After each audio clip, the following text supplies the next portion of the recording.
If society collapsed tonight, you probably wouldn't notice it all at once. You wouldn't see a mushroom cloud on the horizon or a headline saying, "This is the end." It would look smaller than that, a phone that suddenly can't send messages, a power cut that lasts a little too long, a distant siren that never seems to arrive. This narration is about the hours before panic has a name. When the world is still pretending everything is fine, and you're standing in the dark, deciding who you're going to become by morning. Imagine it's 10:47 p.m., the lights went out 3 hours ago. Your phone died an hour after that. No signal, no updates. No timelines to refresh while you wait for someone else to fix the world. The neighborhood is quieter than it's ever been. And louder. You notice every footstep, every car door, every dog bark that stops too suddenly. If this is just another blackout, you'll laugh about it tomorrow. If it isn't, the next 30 minutes before you fall asleep may be the most important of your life. So if society collapses tonight, do this before you go to sleep. Start with the room you're in. Your bedroom, your living room, maybe a small apartment high above a city that suddenly feels like a fragile pile of glass and concrete. There's no hum of the fridge. No glow from the streetlights. Just shapes. Furniture turned into silhouettes. Take a slow breath and look around. Right now, this space is your entire world. Not the city, not the country, not the global situation that you can't see or change. Just these four walls. This door, these windows, the people who share this roof with you, or the fact that you are completely, utterly alone. In the first hours of a collapse, our instinct is to chase information. We open apps that don't load. We hit refresh. We listen for sirens, helicopters, announcements. But tonight, there's only silence. So your first job isn't to know what happened. Your first job is to build a tiny island of order in a rising ocean of chaos. That starts with a single, quiet decision. I will make this room safe enough to close my eyes. And before you sleep, you're going to do 3 things: secure, simplify, and script tomorrow. Ask yourself one question. What would wake me up terrified at 3 a.m.? A noise at the door? Broken glass? The smell of smoke? You can't control the entire world, but you can reduce surprises. Doors and windows. Check them. Don't just glance physically, touch the locks. Feel them click. If you have something solid to wedge under the handle or in the track of a sliding door, do it. You're not building a fortress. You're buying yourself seconds if someone desperate chooses your door. Pathways. Clear a path from your bed to the exit. Move chairs, bags, anything you could trip on in the dark.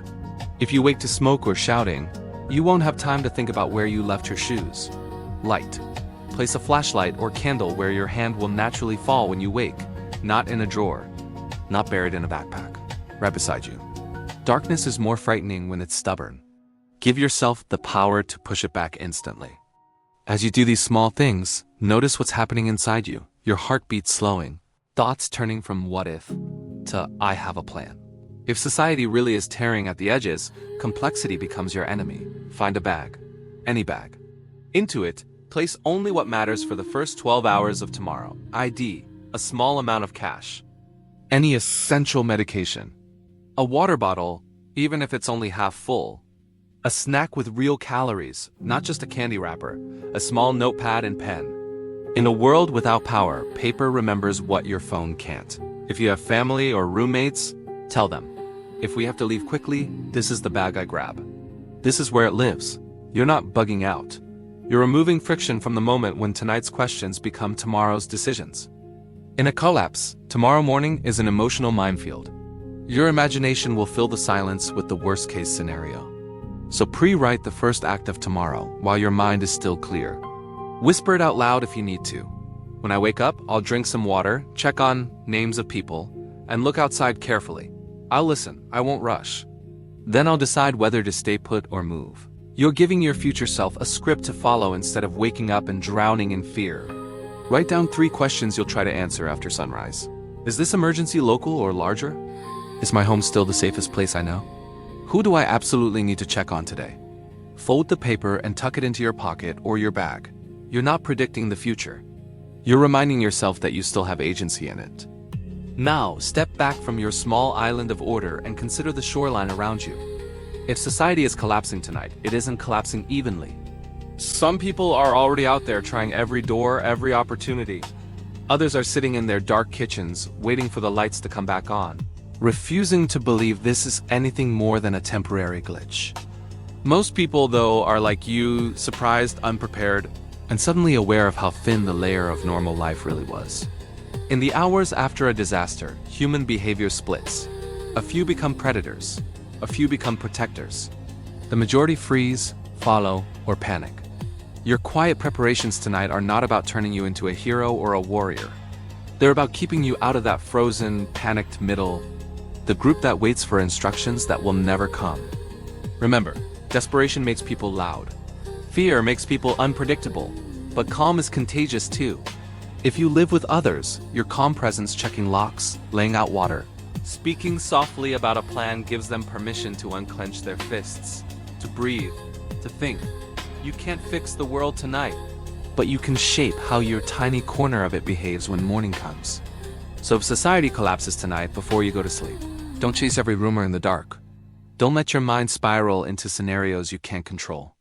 Instead, do small things that matter. Secure your space so you can rest without flinching at every noise. Simplify what you'll need if you have to move quickly tomorrow. Script the first steps of your morning so fear doesn't write it for you. Then, lie down. Listen to the strange quiet of a world that might be ending. Or might just be changing.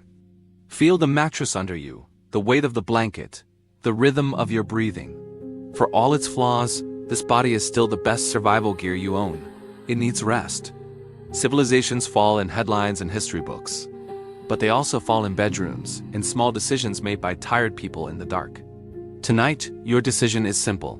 Will you let fear own your last waking thoughts? Or will you give your future self a fighting chance? Close your eyes knowing this.